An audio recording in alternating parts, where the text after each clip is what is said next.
নিঃস্ব অবস্থায় কি দোয়া করতে পারেন একজন মানুষ, এই দোয়াটা শিখে নেন, ইনশাআল্লাহ আপনার জীবনের সমস্ত সংকট কেটে যাবে। আমি নিজেও ওই দোয়াটা বেশি বেশি করার চেষ্টা করি। দোয়াটা হচ্ছে, মুসা আলাইহিস সালাম একটা গাছের নিচে হেলান দিয়ে বসলেন, বসে দেখলেন দুইজন মেয়ে দাঁড়িয়ে আছে দূরে, পানি নিতে পারছে না, লোকজন পানি নিয়ে যাচ্ছে, ওরা দাঁড়িয়ে আছে বেচারি। মুসা আলাইহিস সালাম গিয়ে বললেন, কি সমস্যা আপনাদের? এটা নিয়ে আপনারা আবার মেয়েদের সাথে কথা বলার চেষ্টা করেন না, ঠিক আছে? তো মাহারাম গায়রা মাহারাম মেনে চলে। তারা বললেন যে আমাদের বাবা অনেক বৃদ্ধ মানুষ, আমরা পানি নিতে পারি না যতক্ষণ না আমাদের কম পানি নিয়ে চলে যায়।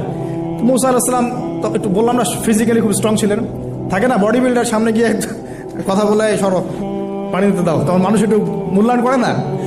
তো মুসা আলাইহিস সালাম এভাবে পানি নিয়ে দিলেন এবং বাছুরদেরকে পানি পান করালেন, করিয়ে গাছের নিচে এসে বসে আছেন। বসে বসে তিনি দোয়া করছেন, এই যে দোয়াটা তিনি দোয়া করছেন, রব্বি, একটা নেক কাজ করলেন, নেক কাজ করলেন না, মানুষের উপকার করলেন, নেক কাজ করে এসে গাছের নিচে বসে দোয়া করছেন, আল্লাহ এখানে তো আমার খাবার পানি বাসস্থান কিছুই নাই, আমি কি করব? রব্বি ইন্নী লিমা আনজালতা ইলাইয়া মিন খায়রিন ফাকির, রব্বি ইন্নী লিমা আনজালতা ইলাইয়া মিন খায়রিন ফাকির। আবার বলেন, রব্বি ইন্নী লিমা আনজালতা ইলাইয়া মিন খায়রিন ফাকির। অর্থ হচ্ছে, হে আল্লাহ, তুমি তোমার পক্ষ থেকে আমার উপরে যে নেয়ামতগুলো দিবে, আমি এর জন্য ফকির হয়ে বসে আছি। আল্লাহ অর্থ বুঝে পড়বেন ভাই, নামাজ রোজা হজ যাকাত যাই করেন আল্লাহর ওয়াস্তে অর্থ বুঝে পড়বেন। অর্থ বুঝে পড়লে আপনার ইবাদতের স্বাদ পাবেন, তৃপ্তি পাবেন, আল্লাহর সাথে কানেকশন হবে, আল্লাহর নূর পাবেন, মাআরিফত পাবেন, সত্য স্বপ্নও দেখবেন তখন ইনশাআল্লাহ, তখন সত্য স্বপ্ন দেখবেন ইনশাআল্লাহ। আল্লাহ পাক তৌফিক দান করে দেন। এবার আল্লাহ পাকের সাহায্য নেমে আসলো, ওই দুই মেয়ের মধ্যে একজন হেঁটে হেঁটে চলে আসে। এবার এই মেয়ের হাঁটা সম্পর্কেও কোরআন কথা বলেছে, সুবহানাল্লাহ। এই মেয়ে কিভাবে হেঁটে এসেছে এই হাঁটার বর্ণনাও কোরআন দিয়েছে। কোরআন বলেছে এই মেয়ে হেঁটে আসছে লাজুক পায়ে। কি পায়ে? এখন আপনি এই পুরো ওয়ার্ল্ডের মেয়েদের হাঁটা দেখেন, লজ্জা আছে? তাহলে মেয়েদের সাথে লজ্জা একটা গভীর সম্পর্ক আছে। এই মেয়ের প্রশংসা আল্লাহ পাক কোরআনে করলেন, লাজুক পায়ে, লাজুক ভঙ্গিতে, অবনত নয়নে সে হেঁটে আসলো। এখন আপনি কেলে যান, গো টু খেল, আপনাদের টুইন টাওয়ারে যান, দেখেন সবার হাঁটা চলা দেখেন। হায়া লজ্জার কোনো বালাই আছে এখানে? আমি গত লেকচারে বলেছিলাম যে আদম আলাইহিস সালাম এবং হাওয়া আলাইহিস সালাম, ইবলিস তাদের সাথে প্রথম যে আচরণ করেছে ওই ফল খাওয়ানোর পরে, সেটা কি? তাদের গা থেকে পোশাক খুলে পড়ে গেছে, মানে নগ্ন করে দিয়েছে আমাদের পিতামাতাকে, মহাবিশ্ব নগ্ন করে দিয়েছে কে? ইবলিস। তো এখন এই পৃথিবীতে আমরা যারা নগ্নতার চর্চা করছি, তার কার এজেন্ট আমরা বুঝতে বাকি আছে? আমার কথা কি বুঝতে পারছেন কিনা? এই কানেকশন মিলানোর চেষ্টা করেন, ডটসগুলো মিলানোর চেষ্টা করেন। সামনে যাই প্রিয় ভাই, এই মেয়ে এসে বলছে, আমার বাবা আপনাকে ডাকেন, আমার বাবা আপনাকে ডাকছেন। তিনি গেলেন, বাবা শুআয়ব আলাইহিস সালাম। তখন এক বোন ইনডাইরেক্টলি বাবাকে বোঝাচ্ছে যে বিয়ে শাদী দিলে ভালো হয়। এক বোন বলছে যে আপনি তো তাকে পুরস্কৃত করতে চাচ্ছেন, তাহলে এইরকম কওয়িউন আমিন একজন মানুষকে সবচেয়ে ভালোভাবে পুরস্কৃত করা যায় তার যথাযোগ্য প্রতিদান দেওয়ার মধ্য দিয়ে। তো মেয়ের ইশারা বাবা বুঝেছেন, তিনি নিজের এক মেয়ের সাথে মুসা আলাইহিস সালাম বিয়ে দিলেন, সুবহানাল্লাহ।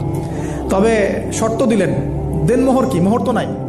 মোহর কি? এবার মোহর হচ্ছে 8 বছর তোমাকে আমার ফার্মে কাজ করতে হবে। এটা আগেকার একটা স্টাইল ছিল, সুন্নাহ। এটা এখন নাই, যদিও আগে এরকম ছিল যে দেনমোহর দেওয়ার জন্য এই একটা পদ্ধতি ছিল। যেমন ইয়াকুব আলাইহিস সালামের ক্ষেত্রেও এরকম 7 বছরের কথা আসছে, তিনি 7 বছর তার শ্বশুরের ফার্মে কাজ করেছেন। এটা নতুন ছিল না ওই সময়, এটা কমন ছিল। এখন যেমন আমাদের দেশে কমন 10 লাখ টাকা মোহর হবে, 10,000 টাকা দিব, বাকিটা সব বাকি, তাই না? তো এরকম আর কি কমন কিছু বিষয় থাকে আর কি। আস্তাগফিরুল্লাহ, মাফ করুক। বলবে বাসরাতে, বলবে আমাকে মাফ করে দাও। শুরুতেই নিজের গায়রথহীনতার পরিচয় দিল। আবার এদিকে শ্বশুরের কাছে মাশাআল্লাহ মোটা অঙ্কের ডোনেশন নিতে চাচ্ছে, যৌতুক। বিয়ে আমাদের ওখানে মাশাআল্লাহ মানে কেনা বেচা, মেয়ে বিক্রি করতেছে আর ছেলে কিনতেছে। এবার 8 বছর পূর্ণ করা হলো, তিনি আরো 2 বছর 10 বছর পূর্ণ করলেন।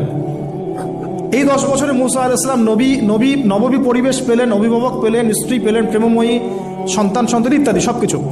এবার আল্লাহ রাব্বুল আলামিন তাকে মিশরের দিকে যাওয়ার যে সময় তো এখন হয়ে গেছে, 10 বছর হয়েছে, মিশরে যেতে হবে। যাওয়ার পথে স্ত্রীর প্রসব বেদনা উঠেছে।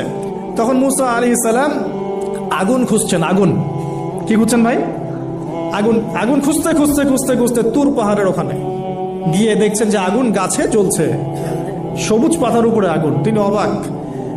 এই সময় আওয়াজ আসলো, বিসমিল্লাহির রহমানির রহিম, ইন্নী আনা রব্বুক ফাখলা'না আলাইক ইন্নাকা বিল ওয়াদিল মুকদ্দাসি তুয়া।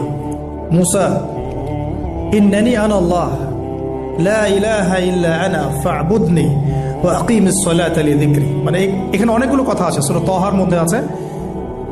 আওয়াজ চতুর্দিক থেকে ভেসে আসলো, মহান আল্লাহ রব্বুল আলামিন তার শান অনুযায়ী, তার ইজ্জত অনুযায়ী তিনি যেভাবে কথা বলেন সেভাবে মূসা আলাইহিস সালামের সাথে কথা বললেন। আল্লাহু আকবার। বললেন, ইয়া মূসা, হে মূসা, ইন্নানি আনা আল্লাহ, নিশ্চয় আমি আল্লাহ, লা ইলাহা ইল্লা আনা, আমি ছাড়া কোনো ইলাহ নাই, ফা'বুদনি, তুমি আমার ইবাদত করো, ওয়া আকিমিস সালাতা লিযিকরি, আমার ইবাদতের জন্য সালাত কায়েম করো, আমার জিকিরের জন্য সালাত কায়েম করো, আমার স্মরণের জন্য সালাত কায়েম করো।